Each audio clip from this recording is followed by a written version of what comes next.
Thank you, Sue. Thanks for the introduction, and welcome to everybody listening around the world.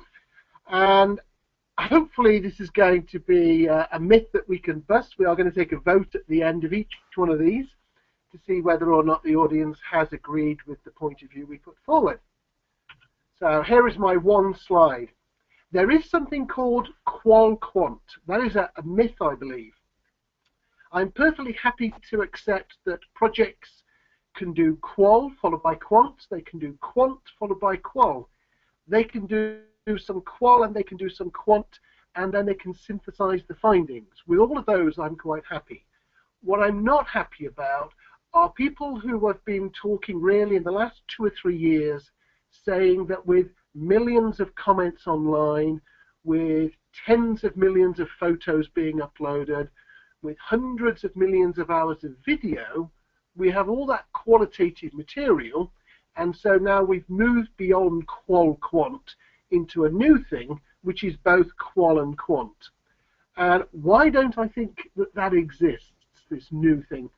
Because there's no intellectual basis for it. Quant and qual are actually very different animals.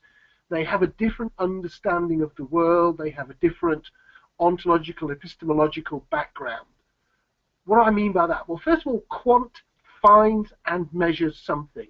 It believes that the world is there to be measured, that if we do it properly, we all get the same findings, and that the results come from the tools.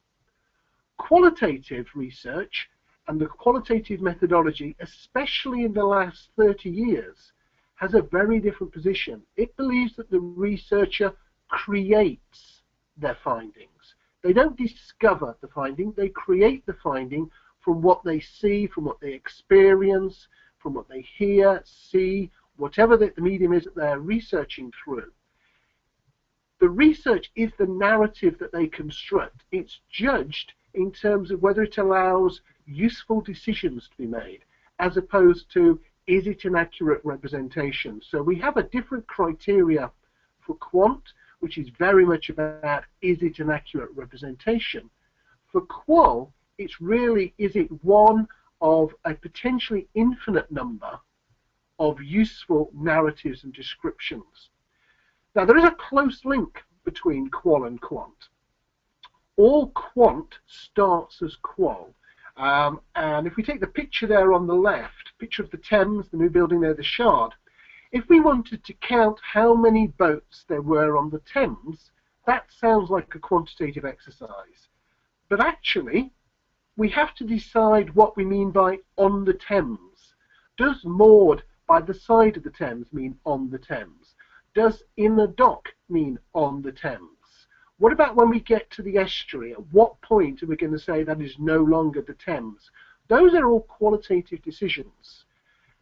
So is the decision about what is a boat. Is a pontoon a boat? Is a barge being pulled by another barge a boat? So we make all of those decisions. We call that operationalizing. And when we have phenomena that we want to use with quantitative research, we have a process to operationalize things, and then we can all agree how many boats there are on the Thames.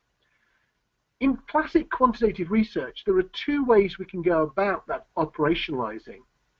If we use something like the Likert scale, how much do you agree with the views of David Cameron? Everybody has their own qualitative assessment. People do not carry around numbers or words that mean exactly what we want them to mean. So we show them the words, they decide where on the scale they're going. That is how we operationalize turning people's feelings into the numbers. Another interesting case is, what about where we have things like emotions? With Paul Ekman, this has become an incredibly popular area of trying to interpret people. If you do facial coding on a one-to-one basis as part of a depth interview, that's a qualitative exercise. If, on the other hand, you decide that I'm going to code this amount of squint, this amount of micro symbol as meaning this, then what you're doing is operationalizing, and it is quant. So we start off with something that's qual, we operationalize it, and we can get quant. So I would argue very strongly that with every research technique, when somebody is coming along and selling you something new, you should have a look at it and say, okay, is that qual, in which case I should assess it on this basis, or is that quant, in which case I should assess it on that basis? But if they tell you it's both qual and quant and they've merged the two, just ask them what the epistemological basis for that is. Well, that's my case.